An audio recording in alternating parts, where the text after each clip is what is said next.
একটি ক্ষুধার্ত এতিম শিশু এক টুকরো মাংসের আশায় দরজায় দাঁড়িয়ে, আর বিনিময় পেল লাঠির আঘাত। সেই শিশুর চোখের পানি দেখে আল্লাহ চুপ থাকেননি।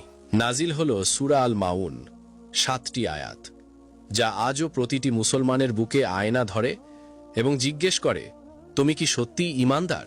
ঘটনাটি বুঝতে হলে আমাদের সেই সময়ে যেতে হবে যখন আরবের বুকে মক্কা নগরী। দূর থেকে দেখলে মনে হয় পাথরের বুকে গড়ে ওঠা এক স্বপ্নের শহর। চারদিকে পাহাড়, মাঝখানে কাবা ঘর, আর সেই কাবাকে ঘিরে কুরাইশদের আধিপত্য। মক্কা শুধু একটি শহর ছিল না, এটি ছিল তখনকার আরব জগতের রাজনৈতিক, ধর্মীয় এবং বাণিজ্যিক কেন্দ্র। কুরাইশরা সেই শহরের প্রভু।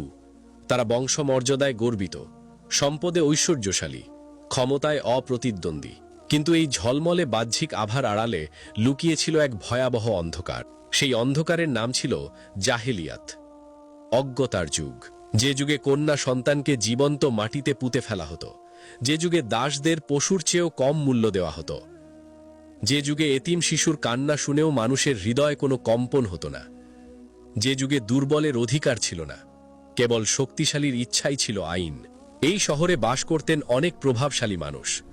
তাদের মধ্যে কয়েকজনের কথা বলতে হবে, কারণ তাদের কর্মকাণ্ড ঘিরেই নাজিল হয়েছিল পবিত্র কুরআনের 107তম সূরা, সূরা আল মাউন। প্রথম নামটি হল আবু সুফিয়ান ইবনে হার্ব। কুরাইশ নেতাদের মধ্যে তিনি ছিলেন সম্পদশালী এবং প্রভাবশালী। প্রতি সপ্তাহে তার উঠান থেকে উটের জবাইয়ের ঘ্রাণ ছড়িয়ে পড়ত সারা মহল্লায়। বড় বড় ডেগে রান্না হতো মাংস, আর সেই ভোজে উপস্থিত থাকত মক্কার গণ্যমান্য মানুষেরা। আবু সুফিয়ানের আতিথেয়তার খ্যাতি ছিল ঠিকই, কিন্তু সেই আতিথেয়তা কেবল সমকক্ষ বা উচ্চবর্গের জন্য। দুর্বল, অসহায়, এতিম এই মানুষগুলো তার কাছে ছিল কার্যত মানুষ নয়। একদিনের কথা, মক্কার রোদ তখন মাথার উপর আগুন ঢালছে, খরতাপে পজঘাট ফাটছে। সেই পুড়িয়ে দেওয়া রোদের মাঝে একটি ছোট্ট ছেলে এগিয়ে আসছে আবু সুফিয়ানের দরজার দিকে।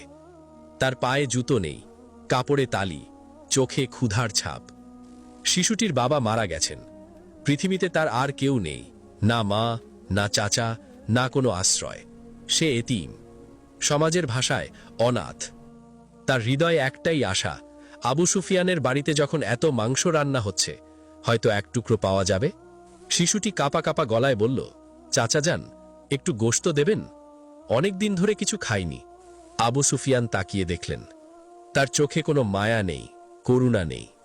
সেই চাহনিতে যেন শিশুটি একটি উপদ্রব মাত্র।